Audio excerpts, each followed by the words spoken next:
مساء الفل يا جماعة، عاملين يا رب تكونوا بخير. جاي لكم بحلقة جديدة وكلام جمهور عن ماتش باريس سان جيرمان وتشيلسي اللي يعني أول اليوم كده استفتحنا خير من أول اليوم وبنقول، وأنا شخصيا طلعت قلت في الماتش اللي فات نهائي بيس اوف كيك لباريس سان جيرمان، واديت 4 لريال مدريد و5 لانتر ميلان ومش عارف ايه وايه. بيس اوف كيك تشيلسي بدفعها البايظ ونازل مكان، والله من هذا المكان ومش من كتير، من 3-4 ايام قلت لك الدفاع ده مش هيقدر يقف قدام هجوم باريس سان جيرمان. ولكن سبحانك يا ربي، سبحانك سبحانك سبحانك، اللعيبة اللي كانت بتلعب سكسي فوتبول نسيت كل حاجة عن الكورة. النهاردة انا هتكلم، تعالى نمسك شوط عشان الماتش مجنون. لو شوط اول فلاعيبة مش عارفة تباصي باص واحد يوحد ربنا. فين التكتكس اللي كان بتحصل؟ تحس ان ولا اي حاجة. انريكي قال لهم ادي الورق اهو ويلا بقى انا مش هلعب كرة تشيلسي، انزلوا. تحس ان مفيش اي حاجة، تحس ان يعني انا اسف والله العظيم ان انا بقول كده وصعب عليا قوي، بس تحس ان مانشستر يونايتد في ارض الملعب مش عارفة تبقى. انا اصلا شفت الحتة دي، شفت الكلام ده، ولكن بيروحوا بفاعلية سنة، ولكن ينقصهم التركيز. اللي تحس ان النهاردة خلاص من ساعة ما الجمهور بدأت ان هي باللعيبة وتطلع بيهم السما، واحد زي ديمبلي اللي كل جماهير النهاردة ديمبلي بالون دور وديمبلي. النهاردة ديمبلي ما ياخدش يعني صوبع الحذاء الذهبي. ابيض تحس ان ديمبلي رجع لنسخة بروسيا دورتموند، ما تفهمش فيه، او نسخة برشلونة اللي كان بيتصاب فقط. في ايه ما تعرفش. باركولا النهار باركولا مين؟ دوي مش موجود. كفاراتسخيليا ابيض. نونو مندش تحس ان هو نونو تافاريس مش نونو مندش. اشرف حكيمي، فابيان رويز، فين يا جماعه انتوا في ايه؟ والنهارده تشيلسي الوضع يعني مش اتغير، ده اتنسف. تشيلسي ايه تشيلسي دي؟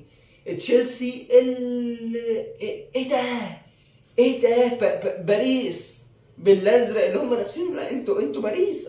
صح، احنا كنا بنتفرج على حاجه غلط.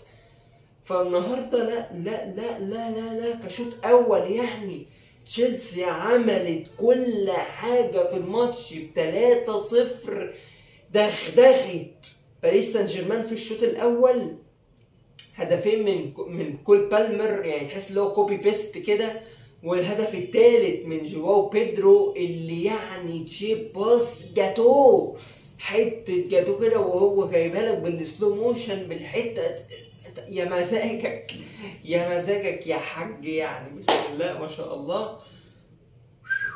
ابيض باريس النهارده شوط اول باريس كله اتغير، كله اتغير ما تعرفش. ولكن في حاجه برضه لازم تحطها في الاعتبار، ان تشيلسي ده يا جماعه هي فرقه مريحه جدا جدا. يعني هتقول لي ليه يا باشا؟ ما هو كانوا بيلعبوا مش عارف مين ولعبوا مين. اقول لك سيبك من البطوله خالص، تعال نطلع من البطوله، تعال نشوف الفرقه دي عملت ايه. كانت بتنافس في الدوري الانجليزي ديت، مش عارف مركز رابع تقريبا ولا ثالث، ولكن كانوا بعاد جدا. كانوا هتقول لي خدوا الكونفرنس، اقول لك خدوها في فرقه ثالثه، يعني خدوه بلعيبه تانية خالص، نصهم ما بيلعبش.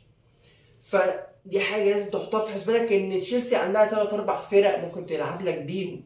فالنهارده برضه لازم تحط دي في الحسبان. باريس اللي كذا مره قلنا ان خلاص بعد ما خدوا دوري الابطال وبعد ما خدوا كل الكلام ده هيبدا يخش لهم فلوس كويسه، غير ان هم نادي بيصرف، فلازم يدعموا الدكه بشكل كويس جدا جدا. وده قعدنا نتكلم عليه، وده اللي بتشوفه النهارده. هتقولي بتشوفه في ايه؟ اقول لك ان خلاص الفرقه واضح ان هي مش قادره. تقولي طب وهل ده حصل من يوم وليله؟ اقول لك لا والله، هو حصل من ماتش ريال مدريد اللي فات، اللي لوما ان هم كانوا كسبانين 2 ودخلوا جون في الجول الثالث اللي في الشوط الثاني، ومن بعدها وكل سنة وانت طيب فرقة باريس خلصت وطلعت تقريبا من البطولة. ليه؟ خلاص كل اللعيبة استنفذت السكسي فوتبول اللي انت بتلعبها في كل ماتشاتك. كان لازم لويس انريكي يبقى يلعبها بذكاء شوية. انت اول ماتش كان عندك انتر ميامي، كنت المفروض تريح لك ماتش ريال مدريد، كنت تريح لك كميه لعيبه كتيره بعد ال 2-0 او ال 3-0 اللي انت عملتهم. انت بدات تبدل لعيبه في الدقيقه 80 ولا 75 وده ما كانش ينفع. على عكس الناحيه الثانيه اللي زي ما بقول لك بيلعب فلومينيزي وبالميراس ومش عارف مين. وبرده عشان ندي لكل واحد حقه يا جماعه، هو مش من حقه. انت لو جيت تشوف الناحيه الثانيه هتلاقي ان فيها بروسيا دورتموند و مانشستر سيتي والهلال. مش هو الراجل مش ذنبه ان الهلال تعمل مفاجأة وتطلع السيتي في مباراة جامدة جدا ويقتلوا بعض، ثم الماتش اللي وراه فلومينيزي يعمل ماتش اسطوري. او ما شفتش الماتش بصراحة يعني، بس ان هو يطلع الهلال. فما تقدرش ان انت تلومه برده على حاجة زي دي. زي ما بقول لك كده لازم اقول لك كده، تشيلسي هي الطرف الاسهل في البطوله وفي الحته دي، ولكن هو مش بايده. انا ماليش دعوه يا باشا، انت هتجيب لي ان انا العبه وانا اكسب لك. ماليش دعوه بقى ان الناحيه الثانيه بتلاعب بايرن، بتلاعب الريال، بتلاعب الجن الازرق. انا ماليش دعوه، انا لعبت ماتشات زيك.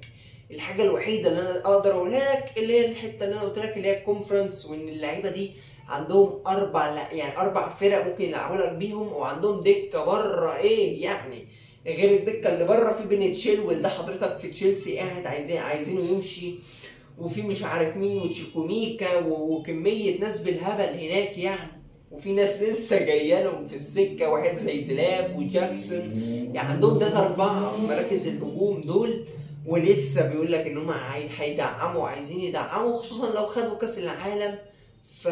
دي بالنسبه له بتبقى انفجاره. يقول لك ان لا انزو ماريسكا تعالى شوف انت عايز ايه يا باشا، طلباتك اوامر. هي طلباته اوامر من غير حاجه. ده راحوا جابوا له بيدون جيتنز وجواو بيدرو وديلاب والواد استيفا واسمه ايسوجو في خط النص واموجو ومش عارف مين ومين. كل ده ما كانش خد حاجه، فما بالك مع كاس العالم للانديه لو خدها. احنا لسه بنتكلم الشوط الاول، مش عايز ادخلك حته الشوط الثاني لحد دلوقتي. فكده الشوط الاول احنا خلصنا تقريبا كل الكلام اللي عليه، ولكن كلام خدنا. بس اقول لك متنساش تعمل لايك وشير وتفعل زر الجرس عشان توصل في كل ما توصل الاجتماع بتاعتنا. تعال نخش بقى للشوط الثاني، ونخش على الشوط الثاني. الشوط الثاني اللي باريس بدأت يبقى شكلها احسن شويه بضعة ثواني في الشوط الثاني، ولكن برضو مفيش اي خطوره. هي كلها كور عشوائيه، مفيش اللي هو الباسه. وعارف انت الهاتش كلابتي اللي دايما بقولها لك انا في ماتشات باريس سان جيرمان دي مش موجوده نهائي. النهارده بيلعبوا على الاطراف فقط لا غير، كل واحد ياخد الكوره ويمشي بيها، على عكس المرات اللي فاتت ان هو يقعدوا باص واثنين وثلاثه ومن رجل لرجل. لا المره دي النهارده في الماتش غيروا كل حاجه تمام. معرفش عنها عشان هم خسرانين ولا ان ده كان تكتيك الماتش، ولكن هي واضح ان هي غلط تماما اللي عمله لويس انريكي. حتى هي مش ماشيه في اول 5 دقايق من الشوط جت كوره لعثمان ديمبلي شالها سانشيز اللي قلب بوفون، كوره لراموس تخبط في رجليه، كوره تانية وزادت روتينا بالا كمان من طرد جواو نيفيز اللي شد الواد من شعره قال له ينعن ابو اللي جابك تعالى. تمام. خلاص كل لعيبه باريس سان جيرمان فقدت اعصابها جدا، انت نازل بنسبه 50% الماتش منتهي في الشوط الثاني. لازم تجيب على الاقل جون في اول 10 دقايق. انت حتى ما قدمتش حاجه في الشوط الثاني تقدر تقول ان انت لا والله تقدر ترجع. احنا قاعدين بس على امل دوري الابطال بقى والهبل اللي بيحصل والكلام ده، ولكن هو مفيش اي حاجه. النهارده برضه بيطلع دوي.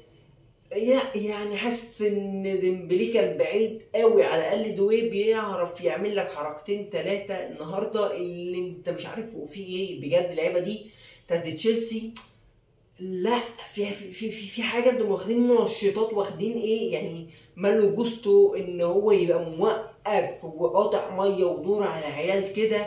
الناحية التانية كوكوريا يبقى قاطع ميه ونور رخر على اشرف حكيمي وكفاراتسخيليا وباركولا وديمبلي وكل اللعيبه دي اللي لعبت.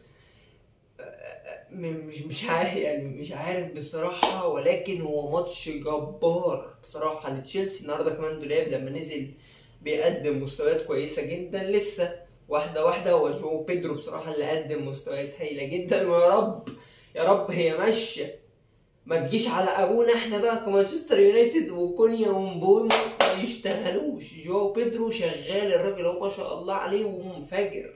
هتيجي عند كونيا ومبويمو الصفقتين اللي حاطين امال ميتين ابونا عليهم ويصبحوا هريدي في الملعب. لكن ماشي، ده كان ماتش نهائي ما بين باريس سان جيرمان وتشيلسي. الماتش بصراحة اللي ممتع جدا واللي عمر ما كان حد يتوقعه ان تشيلسي تكسب، او ماشي هيقول لك تكسب 1-2، ولكن مش بالسيطرة والهيمنة بصراحة بتاعت الماتش ده. كان ماتش ممتع ولكن ما بتاخدش الكورة اللي انت عايزه يعني. فهنشوف ايه اللي هيحصل بقى الايام اللي جاية. انتظرونا في حلقات الانتقالات اللي هننزلها. نشوفكم في الفيديو دي على خير. كان معاكم شادي اشرف قناة الكورة في الشوال. يلا سلام.